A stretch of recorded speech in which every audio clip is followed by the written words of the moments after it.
Hola amigos y bienvenidos a otro video de MediaMed.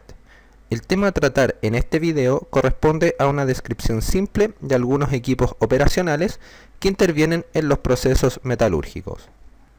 Bueno, el primer proceso que vamos a ver junto con su respectivo equipo es el proceso de chancado, donde el equipo que se utiliza se llama chancador. Aquí este proceso se considera la etapa en el procesamiento de minerales que, utilizando etapas sucesivas de reducción de tamaño, permite preparar el mineral para su liberación. Se aplica a partículas que tienen un diámetro de entrada aproximadamente de metros, aquí puse un metro, luego pasan por el proceso de chancado para finalmente salir con partículas del orden de milímetros aproximadamente. El proceso de chancado, a grosso modo, se puede dividir en tres: el chancado primario, el chancado secundario y el chancado terciario. El chancado primario. Aquí los equipos utilizados son de gran tamaño y típicamente se usan los llamados chancadores de mandíbula y giratorio.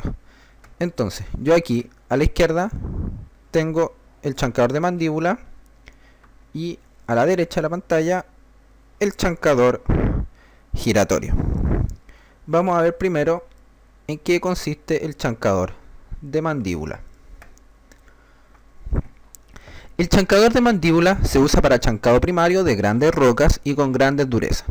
Se compone básicamente de una mandíbula fija y una mandíbula móvil ligada a una excéntrica que permite el movimiento de aproximación y alejamiento entre ellas. Entonces aquí yo presento en pantalla la imagen del chancador de mandíbula, donde aquí en morado pongo el extremo fijo y acá en rojo el extremo móvil.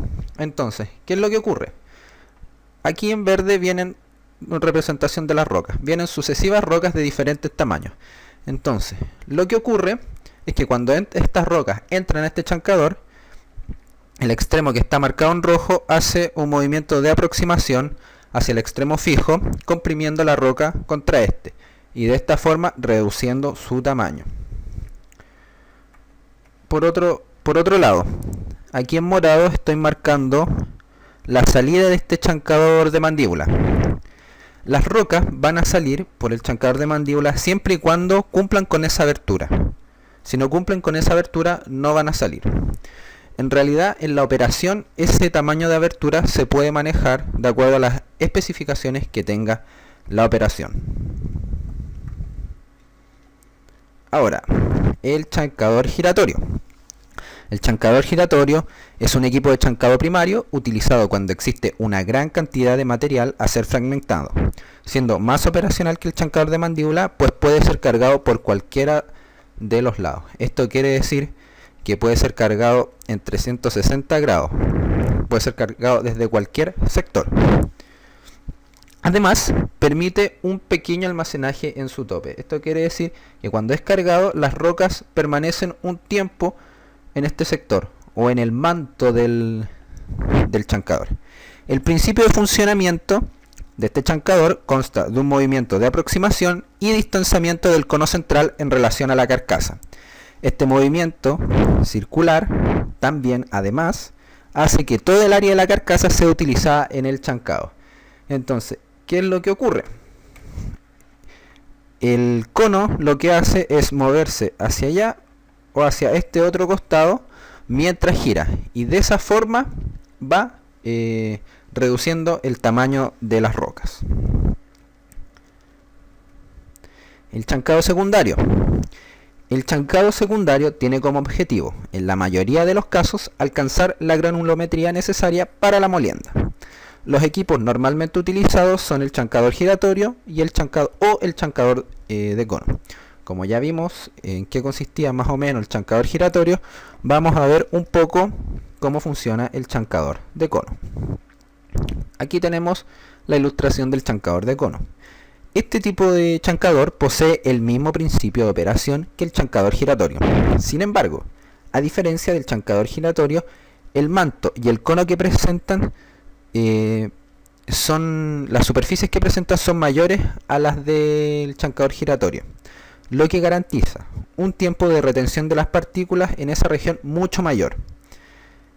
Ok, entonces debido a este manto que tiene, que lo marco en verde, permite que las partículas, por ejemplo aquí en naranjo, permanezcan un tiempo mucho mayor, lo cual permite que puedan ser reducidas a un tamaño mucho menor.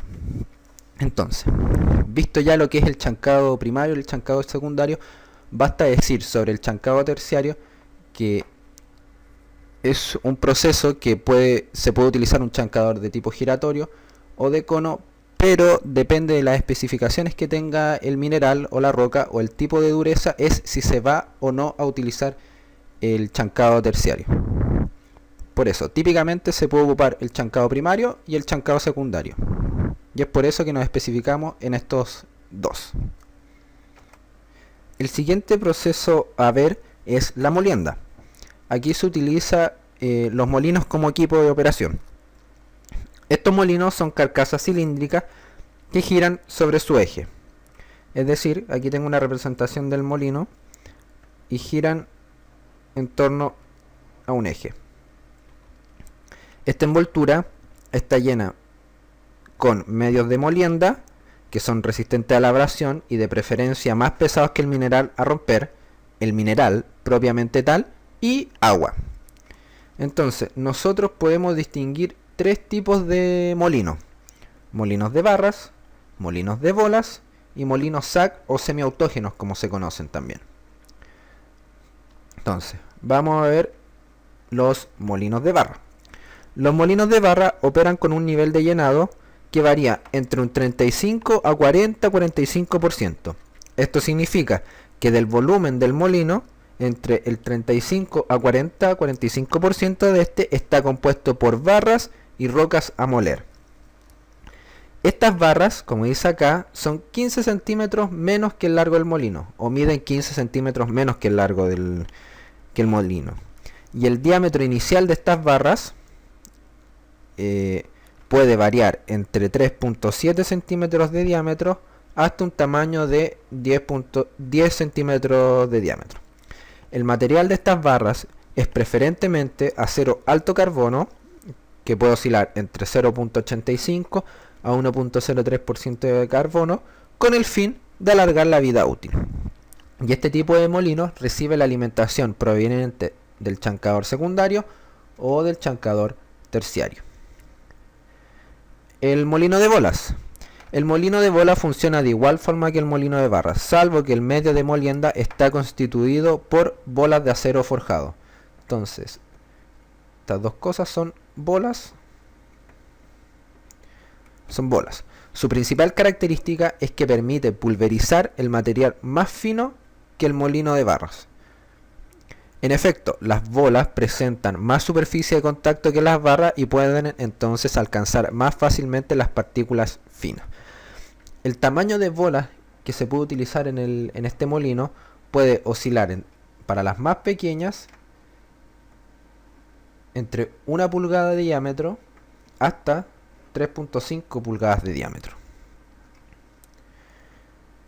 Por último, el molino SAC o molino semiautógeno. Este tipo de molino SAC se caracteriza por utilizar como medios de molienda bolas de acero y además mineral de mayor tamaño y dureza. Debido a esto se le denomina semiautógeno. Esto quiere decir que se utilizan bolas como medio para reducir el tamaño y además el mismo mineral actúa como medio para reducir también el tamaño.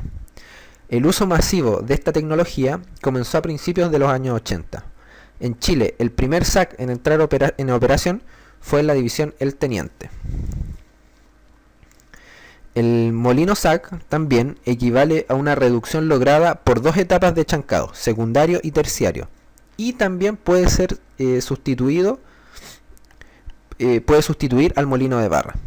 Por ende, una planta al poseer un molino SAC disminuye sus costos de operación, sin embargo la vuelve más sensible a fallas inesperadas debido a la gran capacidad de tratamiento que tienen este tipo de molinos. Y por último, una comparación entre los molinos SAC y los molinos de bola y barra. El molino SAC posee una geometría distinta, con una razón largo diámetro que oscila entre 0.46 a 0.55, o sea es menor a 1. ¿Y qué significa esto? Que el diámetro de estos molinos es mayor que su largo. a diferencia de los molinos de barra y de bolas donde el largo es mayor que el diámetro, o sea su razón largo-diámetro es mayor a 1.